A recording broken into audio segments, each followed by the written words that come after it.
During this hour, as Mary said, we're going to be talking to you about some work that's been ongoing in the process of launching Vermont's new clean water service provider network to reduce phosphorus pollution in the Lake Champlain and Lake Memphremagog basins. For today's talk, going to be going over a little bit of the history and background of Vermont's clean water funding efforts, and then we'll dive into some key elements of the work that has been ongoing to build and launch Vermont's clean water service provider network, going over some new local entities that have been established at the watershed scale called clean water service providers that are advised on project selection by Basin Water Quality Councils under a new funding program called the Water Quality Restoration Formula Grant. So we'll bring you up to speed on what all of those things are. Talk through a little bit of the process that we've been working on to establish interim phosphorus reduction targets and allocation of funding, how we track and account for these projects as they're implemented as a means for measuring our successes and where we need to do more, and then a new element of our funding program addressing operation and maintenance of projects long term. And then we're also going to talk a little bit about some lessons that have been learned along the way as we're building the boat while sailing, as we like to say every once in a while. And then we're going to turn it over to a couple of representatives from our clean water service provider partners, Dan Albrecht and Dean Pierce, to share their perspectives as a newly established clean water service provider. All right, so a little bit of background. Vermonters really care about clean water. We are very fortunate in the state of Vermont to have such excellent water resources for recreation, fishing, boating, drinking water, you name it. And while we have some very exceptional water resources, we still have some areas for improvement and some water quality challenges that we've made a big commitment to addressing as a state. So here in this chart, it breaks up the state into three of the major basins that have these large-scale clean water restoration plans.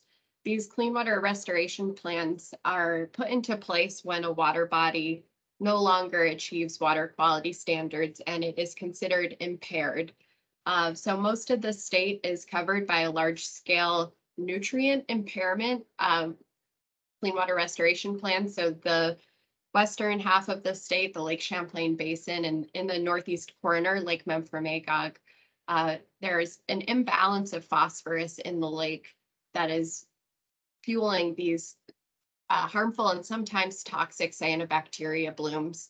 So we're working across a number of different partners through funding and regulatory programs to address sources of phosphorus on the landscape to address this issue. And then the eastern part of our state, the Connecticut River Basin that drains to Long Island Sound, we're working to address nitrogen nutrient pollution, which the nitrogen nutrient imbalance in the Long Island Sound is leading to low dissolved oxygen, which is harmful for aquatic life to survive.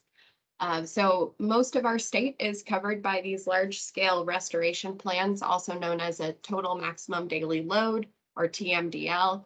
My colleague Ethan Swift will be getting into a little bit more detail about what those are and how it fits into this big picture.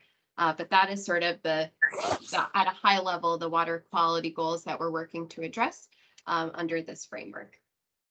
And back in 2015, oops. Oh, I'm sorry, I didn't advance my slides. There's the map that I was referring to with the three different major restoration plans.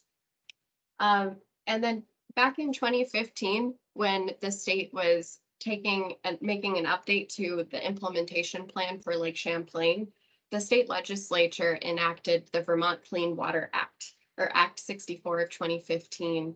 And this act was really driven by a need to provide reasonable assurances that we'd be able to address the non-point sources of pollution that are running into our surface waters. So non-point sources is really the rain runoff, snow melt driven transport of pollution into our waterways. And it can come across all different land uses. Developed lands are hard paved surfaces, municipal road networks, agricultural fields. And then there's also the restoration of natural resources, which is a really important component to this work. to restore the ecosystem back to its more natural condition, as well as how we manage our forested lands. And a component of this is also the wastewater treatment infrastructure in the state. So to provide reasonable assurances that we could achieve the pollution reduction goals across all these different land uses, the state put into place 3 key new elements. A new suite of water quality regulations to help compel action to reduce phosphorus pollution and other pollutants. The state established its Clean Water Fund, which is a funding source to provide financial assistance to organizations that are working to implement these projects on the ground. And then it established a pretty robust tracking system where we look at the actions that are being taken through funding programs, regulatory programs, and sometimes other additional data inputs to be able to track and account for how this work is making a difference toward achieving those goals. And so Act 64 kind of laid the groundwork for a lot of the work we're talking about today. And then along came Act 76, which really helps to build on the momentum that Act 64 put into place. And now I'm going to hand it over to my colleague, Chris Rottler, to walk you through the next few slides. Thanks, Chris. Thank you, Emily. Hi, everybody out there in the internet world. My name is Chris Rottler, and I work here at DEC, and I'm part of the Act 76 team, helping to implement the Act along with Emily and others, Ethan Swift, who will be speaking shortly. So the bulk of our presentation today is focused on Act 76, which is where we are here with this slide. Act 76 was passed in 2019, and DEC has been working over the last 2.5 years to implement the law. The Act, in a nutshell, creates a long-term source for funding clean water work to help improve our water bodies, and created also 4 new grant programs, one of which, the formula grants, is the dedicated funding source for supporting the work of these new entities called clean water service providers, which were also established by the Act. And clean water service providers are watershed-based entities that will receive a formula grant to stand up clean water projects that will help improve water quality in their basins and ultimately downstream in Lake Champlain and Lake Memphremagog.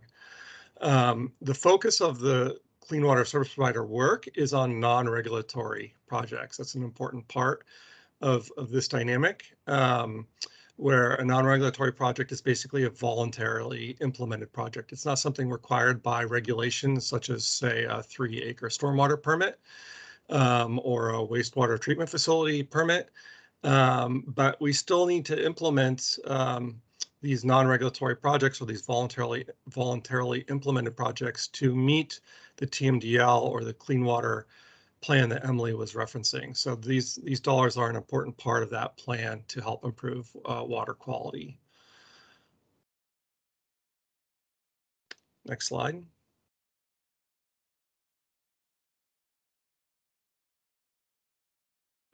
So on the map here, you can see the different basins. These sort of match up, or they do match up with the tactical basin planning basins, watershed basins. And the way that the Act is structured is DEC has worked to help create and stand up clean water service providers in the Lake Champlain basins and Lake Memphremagog, basically the north and western parts of the state. And further down the road, we will be looking to evaluate the establishment of clean water service providers in the rest of the state. So we're not ignoring it. It's just sort of happening in phases. So we have worked to establish 7 clean water service providers in the basins for South Lake, Otter Creek, Winooski, Lamoille, Memphremagog, North Lake, and Missisquoi. Did I say Missisquoi and Memphremagog? I don't know which one I said. Good, I didn't repeat one. And you can see who's been assigned. Earlier in our process, maybe a year plus ago, we issued a request for proposals, an open solicitation, and through that process, the entities on the screen were selected: Northwest Regional Planning Commission for Missisquoi and Lamoille, Addison County RPC for Otter Creek, et cetera. So you can see the organizations there. And our speakers today are coming from, Dean Pierce is coming from Northwest RPC, and Dan Albrecht is coming from Chittenden County RPC, which are actually 3 of our QSPs, because Northwest is serving 2 basins in the north there. I should also focus on Basin Water Quality Councils. Attached to each QSP is another entity called a Basin Water Quality Council, or a BWIC. So we didn't write the law. We just have these new fun acronyms that we get to work with, QSPs and BWICs.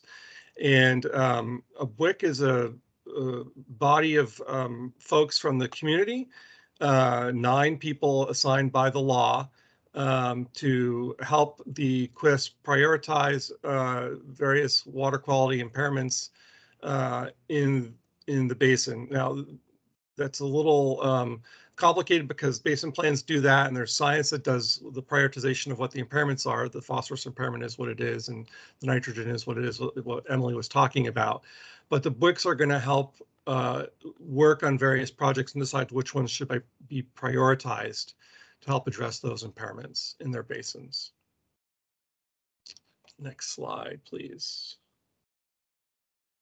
And as I said, over the last 3 years, the state has been working to help implement Act 76, which includes doing the request for proposals to find the clean water service providers. We also developed, in collaboration with stakeholders, a rule which was adopted by the legislature last year, almost a year ago in August of 2021. We have been also working concurrently with the same stakeholders, or many of the same stakeholders, to implement a guidance document, which is a little bit more detailed than the rule, to help implement this new program, working with the clean water service providers and the Basin Water Quality Councils to set the rules of the road. We've developed other tools. We've been working on pollution reduction calculators and other resource assessment tools and analyses. And we do have a website. So if you're looking for more information, it's a really good resource where you can see the language of the rule and the language of the law, and you can see draft guidance chapters as they are being rolled out as we continue to make progress on implementing this new and interesting act. And I think that's it. So Ethan, are you next? So I think Ethan's next, yes. And I'll kick it over to Ethan Swift, my colleague here in the Watershed Planning Program in DEC. Thanks, Chris and Emily, and good afternoon, all. I'm going to provide a brief overview of how we use the TMDL non-regulatory reduction targets as a means to inform the formula grant funding allocations under Act 76 and the related TMDL accountability cycle, starting with this graphic. Since we know that regulatory programs alone are not able to meet our TMDL reduction targets, Act 76 was passed to provide a funding mechanism through the formula grants to achieve the additional non-regulatory load reductions that are necessary. And the starting point for this is setting the clean water service provider targets, which is a set of basin-specific, so the watershed-specific TMDL reduction estimates that have been established as 5-year targets in order to meet the non-regulatory load reductions. And so these are broken out in 5-year increments over the next 15 years. DEC has now assigned these targets to each clean water service provider, and they are integrated into the water quality restoration formula grant target, and there's a water quality restoration formula grant target and fund allocation methodology that's been put out for review. We then multiply the clean water service provider phosphorus reduction targets by the sector costing rates in order to get the clean water service provider costs. And so DEC then will be dispersing the formula grants to the clean water service providers to begin implementation efforts to meet these targets in 5-year increments. And you'll see through this graphic, the next step will be that We are going to be allocating these funds to clean water service providers, and who will in turn then be allocating funds to project implementers to be able to do the project identification, project development, design, and implementation. Then the clean water service providers report back on their progress to DEC. DEC accounts for the estimated phosphorus reductions associated with these implemented projects rather. And then we assess sort of the progress that we are making in meeting those targets, as well as for things like project operation and maintenance. And that brings us back around in this 5-year cycle where we continue to publish these tactical basin plans on a 5-year cycle. So each subsequent basin plan will have sort of new 5-year targets for the next cycle.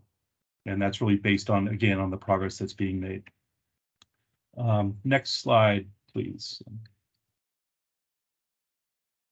And then just as a brief explanation of some of the jargon, I wanted to use this graphic to explain the concept of the TMDL baseload, which is sort of the, how the TMDL was established. We have a baseline of phosphorus loading that's been happening in the lake, and we've been able to, through a combination of water quality monitoring and modeling, sort of able to determine that baseload and then understand sort of the reductions that are required in order to meet our TMDL goals. So that TMDL loading and baseload is that current amount of pollution that flows into any water body such as Lake Champlain or Lake Memphremagog, and that includes sort of those sources from each of the major land use sectors.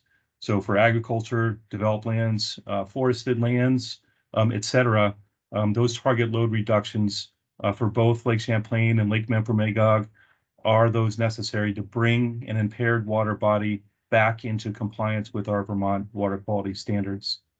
So as an example of this, the annual phosphorus loading into Missisquoi Bay from the watershed area is required to be reduced by 66%, or approximately 100 metric tons per year for all sectors in order to meet the phosphorus reduction targets by 2036. All right, well, let's move on to the next slide. Emily. So Emily already mentioned that it was first through that passage of Vermont's Clean Water Act, or Act 64, that provided the state's programmatic commitments to meet what's known as the waste load allocation side of the TMDL, which are those regulatory actions needed to achieve the majority of required phosphorus reductions. And then through our iterative phases of our tactical basin plans, and now combined with this clean water service delivery framework, the state, in close coordination with our partners, has established this approach to achieve the non-regulatory actions needed to meet the load allocation side of the TMDL. And again, those are voluntary actions that we need to sort of go above and beyond our programmatic commitments. So the Clean Water Project funding is really at the heart of this framework. Both the regulatory and non-regulatory projects are eligible to receive state and federal funding and technical assistance to help facilitate the implementation of actions and corresponding projects to meet TMDL targets. Sorry for all the jargon, but just wanted to try to provide some explanation of that. And next slide, please, Emily. And this is sort of just that graphic again that shows the key steps in how we establish the clean water service provider phosphorus reduction targets and the funding levels. The first step is we estimate that regulatory phosphorus reductions that are coming from agricultural sector, the forested sector, developed land sector, from the streams, and to subtract that from the overall TMDL reduction targets to calculate those non-regulatory phosphorus reduction targets for clean water service providers. And I think, as I said already, but we then multiply that phosphorus reduction target by the sector costing rate to derive the total clean water service provider fund allocation. And finally, we adjust those targets and funding levels as necessary to align with the available funding and the capacity for project implementation. So we do, provide sort of more of a sort of a reconciled look at, those clean water service provider funding, based on some other variables. And next slide, please, Emily. This slide shows the regulatory reductions by sector that factor into the overall TMDL load reductions, with the resulting delta that remains as the clean water service provider non-regulatory reductions. So for agriculture, we estimate that 90% of the reductions will come through the implementation of regulatory programs, a lot of BMP programs, best management practices. So that leaves about 10% of targets that that need to be achieved on the clean water service provider side. And this is, again, mostly sort of non-regulatory natural resource restoration projects, not having to do with the compliance of required agricultural practices. For streams, we estimate that about 2/3 of that stream stability target can be met through the implementation of our river management programs, with the remaining 1/3 of those targets to be assigned to clean water service providers for river restoration projects. For the forested sector, we see that about 100% of our the reductions required through forested lands could come through the compliance with acceptable management practices. But there will be additional reductions required for certain basins, such as the South Lake and the Missisquoi basins. And then on the developed land side, we see that stormwater regulatory reductions will come largely from our 4 permit programs. We have the Municipal Roads General Permit Program. We have the 3-acre program. We also have MS4 and TS4 permits, which I'm not going to get into right now. But then the remaining developed lands reduction targets come after subtracting the loading that we would get, the load reductions that we get from those permit programs. And so with that, I'm going to turn back over to Emily for the next couple of slides, who's going to talk a bit about the TMDL tracking and accounting work. Thanks. So just at a very high level, we have set up tracking systems to keep track of all of the projects that are being implemented through these funding and regulatory programs, and bring those data together on an annual basis so that we can provide transparency in how these dollars are being put to use in the results of our regulatory program. So we've really broken the tracking system into 2 mechanisms: the tracking, which is the data collection and the use of our data management systems that we have established across all the different partners, and then the accounting methods, which are the methods that we use to estimate the pollution reductions at the project level based on the sort of flow chart here, where you look at the area treated by a project, the land use characteristics of that area that's being treated to estimate its base load. And then there's been a lot of research that has been done on the annual average performance of these projects to reduce phosphorus pollution. So we apply that percent reduction, and at a very high level, that gives us the estimated phosphorus load reduction per year. So we have these calculator tools built into our tracking systems. And these methods were posted for public comment recently and are now available on the Act 76 webpage under the resources section that I dropped a link to in the chat. So really, the takeaway here is that we have systems in place as these projects are rolling out through these funding programs and regulatory programs to be able to monitor our progress. And this is a very kind of busy flow chart here, but the takeaway here is in green is our central clean water reporting framework database. That is the repository for all of these data that flow in from many different agencies and partners. And in yellow, the yellow box down here is to show that the clean water service providers will be reporting on projects that are implemented through the formula grant program. Those data will flow into our watershed projects database that we manage here at DEC. And then those data will be able to flow into the central clean water reporting framework that we use each year to report out in our annual Clean Water Initiative performance report, to the legislature, EPA, and the public, as well as some online tools where you can explore these data.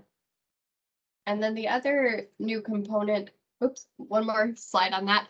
So this is a quick slide to show a screenshot of the cover of our most recent performance report from 2021.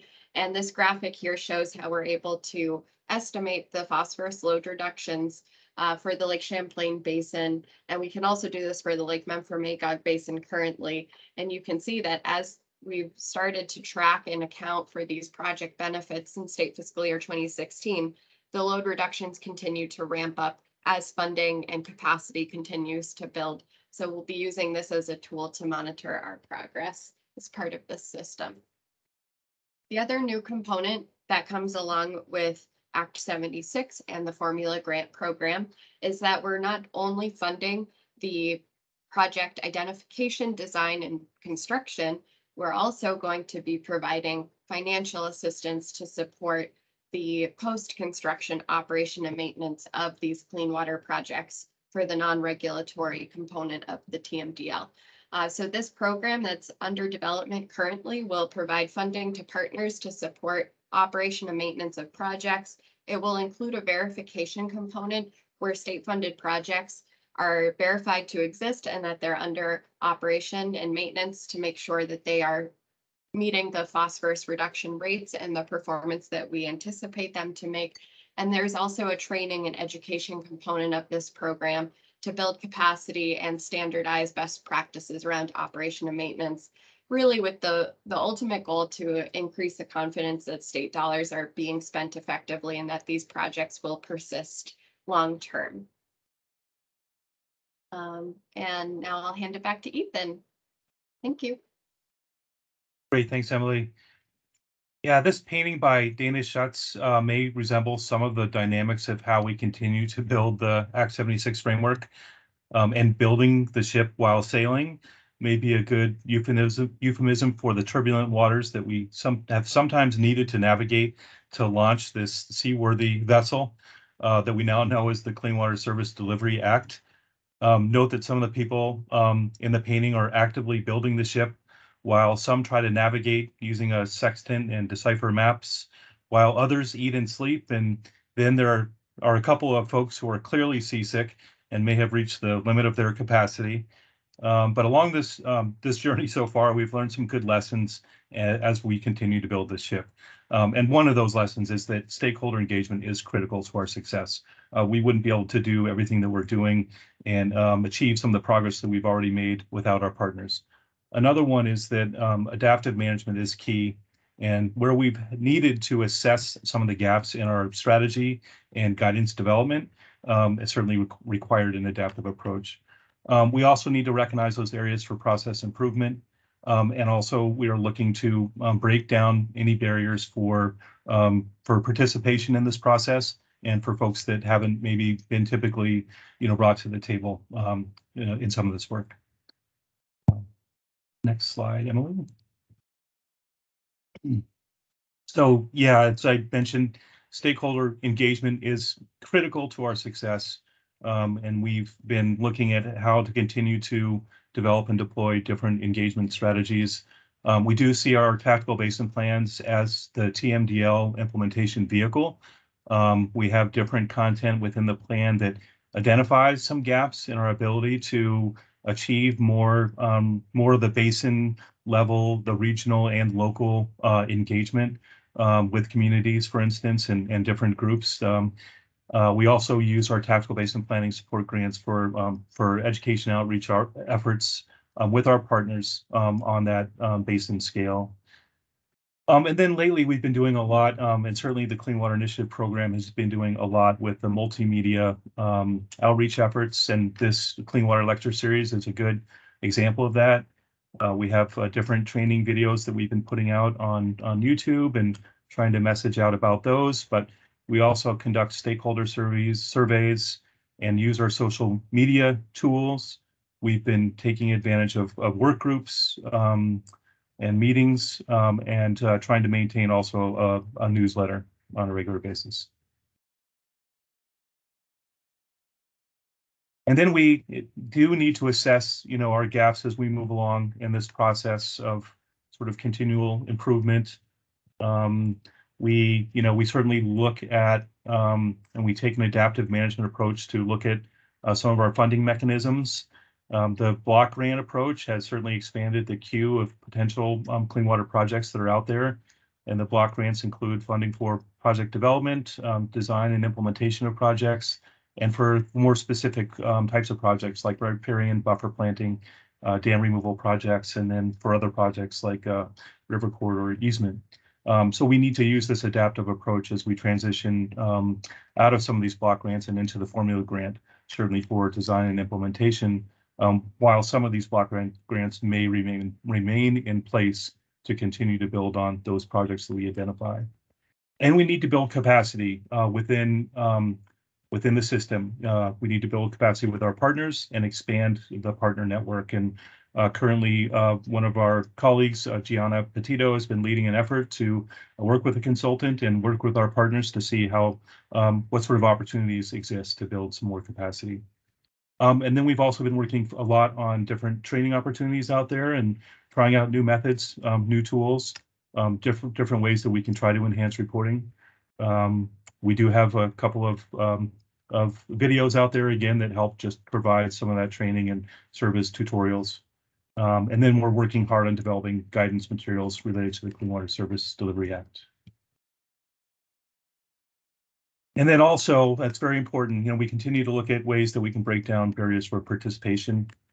We are building on some of our Title VI requirements, just around sort of how we can, be able to provide some of our materials out there with different capabilities to translate into different languages, and just to enhance some of that access to some of our resources.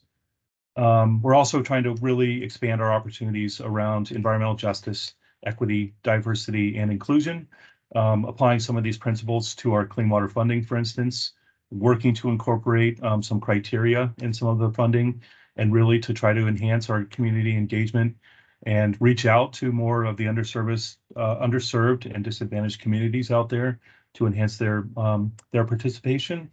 And then also bringing in Indigenous people's perspectives into the Clean Water Network. And just recently, we held a training with the Vermont recognized Abenaki tribes for a lot of the Clean Water Service provider groups and Basin Water Quality Council members. But those are all some of the lessons that sort of we have learned, and we continue to try to deploy new strategies in our approaches to adaptive management to advance some of this work and this collaborative effort. And with that, I think I can wrap up DEC's presentation here this afternoon. Hopefully we've left some time here for our clean water service providers, for Dean Pierce and Dan Albrecht, to provide some of their perspectives on serving as a clean water service provider. Thank you.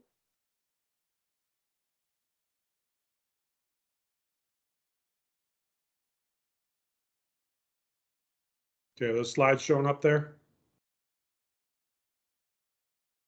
Yes, they are not in the presenter view if that's what you prefer, but we can see them. Let's see, hold on. Better? Looks good, thank you. Okay, thanks, Emily. Thanks, Ethan, and the rest of the DEC staff. I'm Dan Albrecht. I work for the Chittenden County Regional Planning Commission, and I'm the staff lead for the Clean Water Service Provider for Basin 5, and Lake Champlain drainages are sometimes called direct to lake.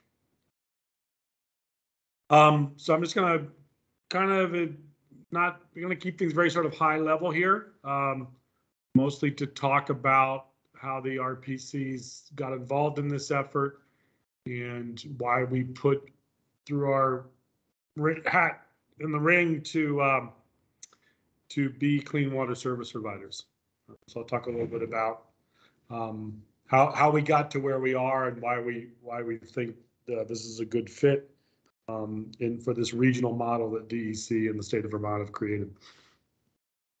So there was an RFP as the state got done with the Clean Water Service Delivery Act, they then put out a request for proposals, and they were looking for entities with the experience that you see there, grant and contracting, working with different stakeholders, ensuring the delivery of projects, programs, and the relationship with existing partners relative to the task of water quality. So RPCs had been involved in commenting to the legislature as they did Act 76, and so RPCs were well informed of what was coming downstream, as it were, to get these things off the ground, get the boat launched, as it were. And so we were ready to reply to that. So when we saw this RFP, we said to ourselves, oh, well, we think we can do a lot of this. And so we all did our proposals back to the state outlining why we thought RPCs were a good fit. And each region had its little bit unique of why they were felt for certain basins. And then, as you saw, Vermont Housing and Conservation Board has experience in the Lake Memphremagog region. But so just to back up quickly, and I didn't do a slide on this. So our regional planning commissions have been around since the early 60s. It's a unit of government. We're essentially creatures of our municipalities. They created us back in the 60s. And we do a variety of work. Traditional land use planning helping towns with their town plans, helping update zoning bylaws. That's some of the traditional work. We do help a lot of transportation planning. 15, 20 years ago, we started getting more involved in emergency management work. And probably 7, 8, 9, 10 years ago, we started getting more involved in environmental conservation work. So we manage quite a few grants from those different state agencies. And there's occasionally even new ones now with energy or Department of Public Service and the health department, depending on each region. So we've got a lot of experience with state contracts and grants. Working with multiple stakeholders, that's kind of part and parcel of what we at the RPCs do all the time, especially because RPCs, we're not really a county government. We're facilitators. We bring parties together. We bring towns together to work on different issues. So there's always decision making going on with boards of directors made up of our representatives from different towns. We each have different committees, planning committees, transportation, clean water advisory committees. Every 5 years, 8 years, depending on the timing of things, we're always doing large scale consensus building on what's called the regional plan, energy plans, economic development plans, comprehensive economic development strategies. And then there's also this ongoing work when we help a single town or groups of towns work on different things, such as the town plans. Towns, pretty, they have their skill set, but each town varies. Some may have less staff than others, or may need a little help. But we're always involved in that, and so we're looked to as to be facilitators, planners. We're not making the decisions. We're helping people make these decisions about a variety of topics. Project management, I think, is also key. This is a big, as these clean water service providers are launched and the funding starts to flow here, starting tomorrow with the new fiscal year.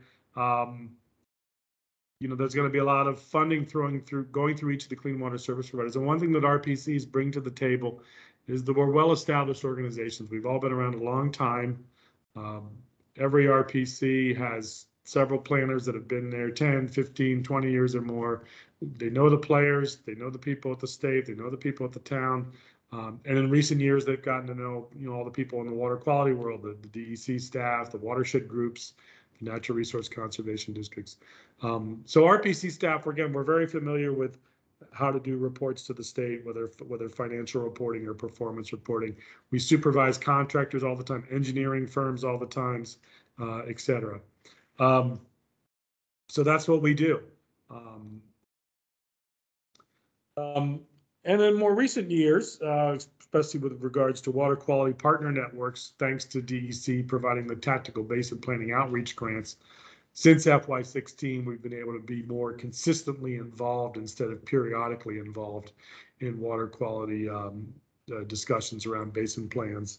So we've got clean water advisory committees like we do, or natural resources committees, and we've been getting involved in managing more and more grants, typically on behalf of our towns, but sometimes on behalf of other organizations, because we have engineers on retainer for us, so it makes it very efficient for us to put in a grant on behalf of the town, contract with one of our engineers to do a stormwater master plan for existence. And we're getting to know all the different groups in our regions. This is a slide from DEC that talks about the roles and responsibilities of clean water service providers, and then A&R on the right-hand side there, how they're involved in these decisions. So when we look at these different roles and responsibilities here, and I'll just walk through them real quickly and turn it over to Dean. Basin Water Quality Councils.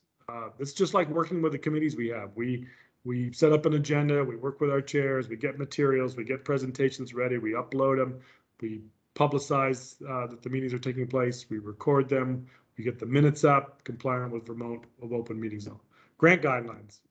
Grants is what we do. There's one thing that RPCs do, we just manage lots of grants. We push a lot of papers. I am not an expert. I am a program manager. I'm not a water quality expert, but I know how to manage grants. That's kind of what I do, program management. Meeting targets. This is going to be a little bit different endeavor for us, but it's very similar to the process of, planning to work with a town to update their town plan. That sometimes takes a year or two or more. Zoning bylaws, same things. You start building a process, and what's your end goal? Complete a zoning bylaw. Okay, how are we going to get there?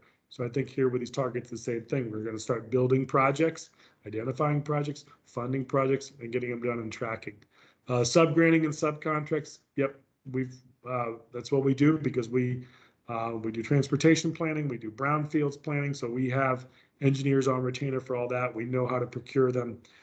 We create a stable full of consultants, as it were, and we can quickly assign them projects competitively, and meeting with procurement capabilities. This is just another data management exercise. We've been doing more and more of this with the municipal roads general permit. So we're handling large sets of data about where projects are and how they're doing. We're set up for success for that. And then reporting, we've got finance staff, other staff. We'll get that done. So that's me. And thanks. I'll turn it over to Dean.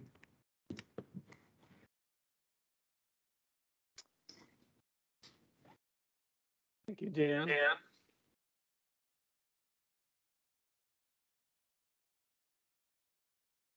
People should be able to see some slides coming up. I can see them loading on my end. I am mindful of time. Mary, will we be ending right at 1? I do want people to have a chance to ask questions.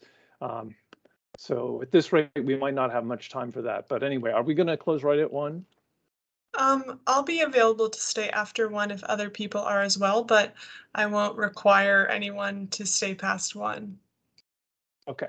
Well, I just want to respect people's time and like I said, give people a chance to ask questions. I'm going to go through things a little bit more quickly than maybe I had. I get to close out this lecture. Lecture sounds a little bit formal. Hope I can deliver. Slides might be a little bit boring, and maybe if I'm lucky, my words will be less so. I'm hoping to stimulate, but not provoke in what I'm about to say here. So the 10-minute plan, maybe less, is talk just briefly about who we are, what we're doing, how we're doing it, where we might be headed if we have time. The Northwest Regional Planning Commission, like Dan was saying, regional planning commissions have been in business since 60s or early 70s. We have 23 communities, 19 towns, some villages, 1 city. We cover Franklin and Grand Isle County, and we've been doing a lot of the things that regional planning commissions have been doing since they were started.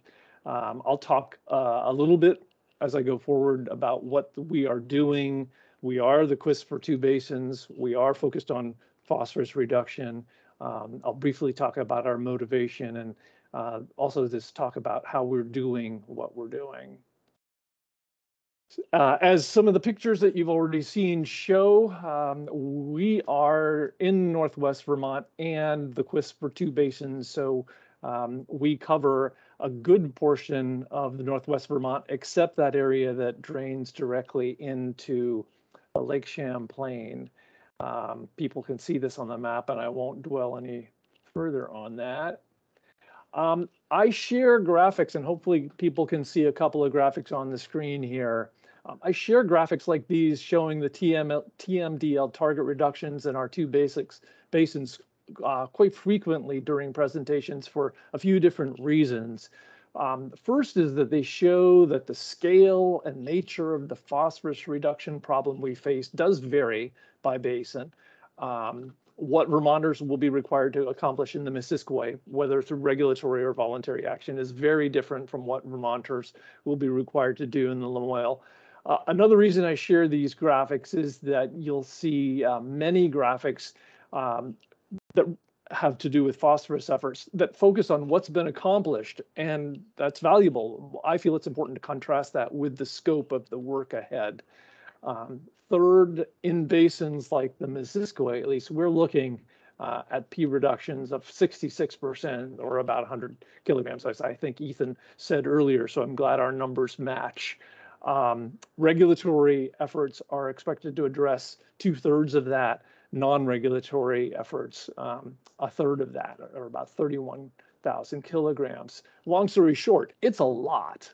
Now, as Ethan also said, the formal targets for QUISPs are based on the amount of funding that's available. So what we are looking at is somewhat less. And that's what this next slide shows. If we just focus in on the Basin 6, the 1-year targets are on the order of what seems like a paltry 145 or so kilograms. But that's how the math worked with the available funding. And that's what motivates us. Like Dan was saying, the QUISPs are in this business to hit these targets. We will be obligated under contract to show that we're making progress towards them. And so that's part of our motivation. I also want to make it clear that for us in Northwest Vermont, it's not just about numbers.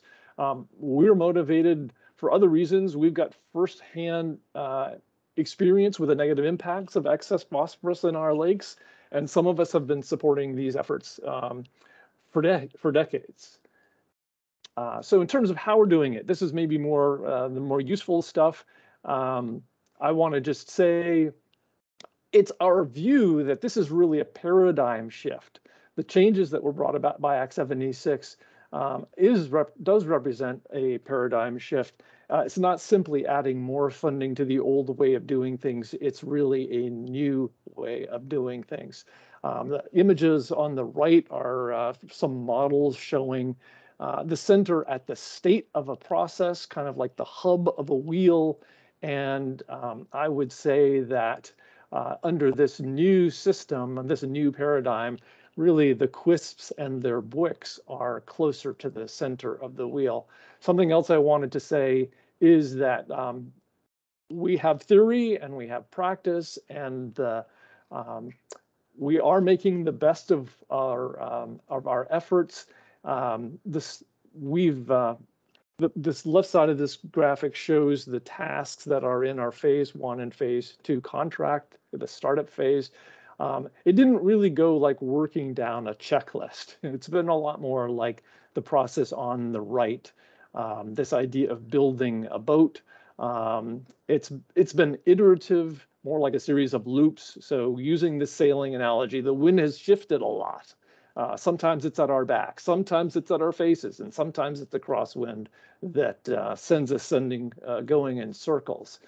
So the formal charge that we were given was to talk about how QUISPs are operationalizing this effort. And so I wanted to just say that we took very, very seriously the process of getting the councils up and running. So one of the first steps that we took was to generate a list of every conceivable organization that might wish to participate. And then we started working that list like marketers would. And even if others had already done some of this outreach, we felt that it was vital for us as the QUISP to get the word out and be as inclusive as possible.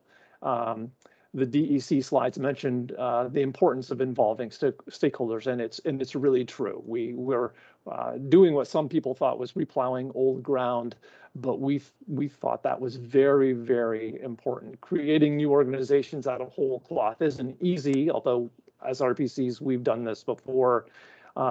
Public bodies need to establish rules of the road. So we have spent a lot of time working with our councils, getting rules of bylaws and rules of procedure, which I'm proud to say both of the councils that we've created have recently adopted. It's not glamorous, but it's a necessary foundational stuff when you are creating a new organization. It's necessary. It helps expose some of the places where the boat design, the framework that we've been given might have some problems. One example I would just mention is conflict of interest. There's very specific language about conflict of interest in the rule, and I think over time we're going to see some need for attention of that. Last example I'll give is just this idea of what I'm calling cautious action. We have the design of the boat. We have the ability to build it and put it out on the water. So we're putting it out on the water. DEC has got a lot of responsibilities for guidance and things like that.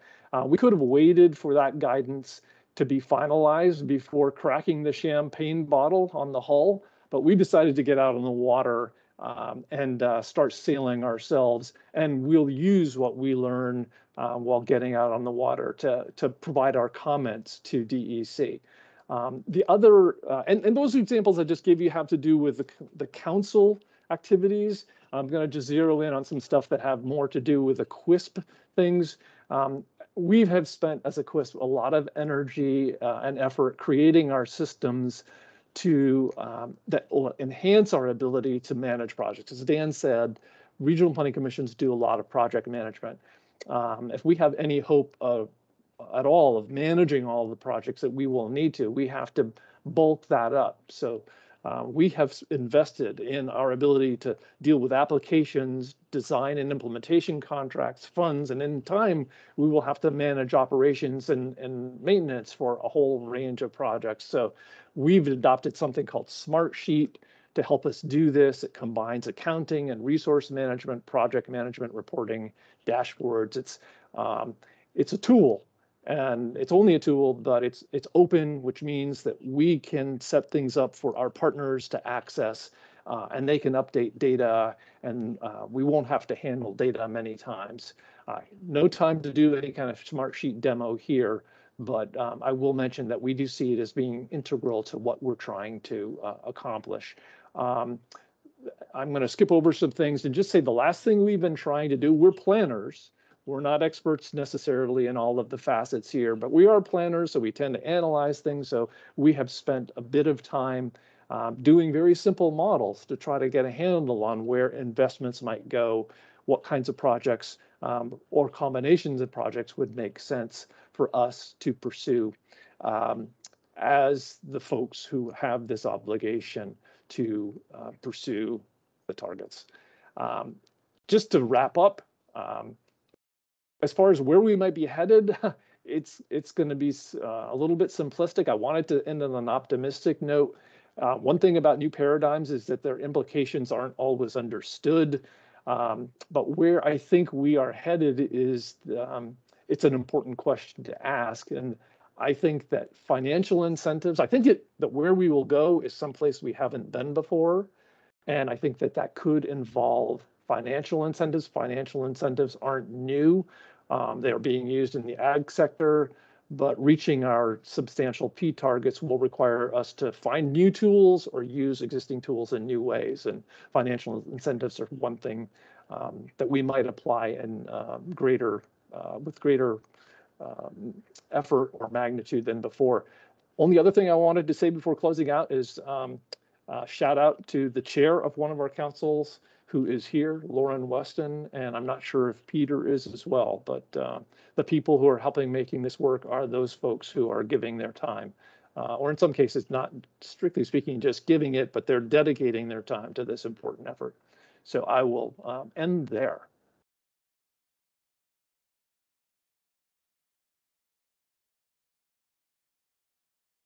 Thank you so much, Dean and Dan and everyone. That was really great. I'm not seeing any questions in the chat. I know that we're right at 1. If you need to go, but you have a question, you could put it in the chat and we'll answer it, and you could come see the answer in the recording. Or if people have a question, they could raise their hand and ask it verbally. Are there any questions?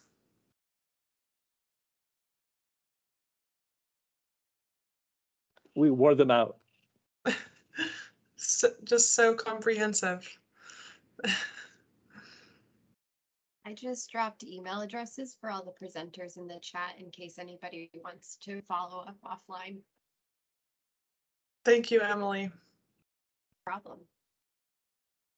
Thank you, Dan and Dean, for joining us today. I really appreciate your perspective and really appreciate everybody's time spent with us this afternoon.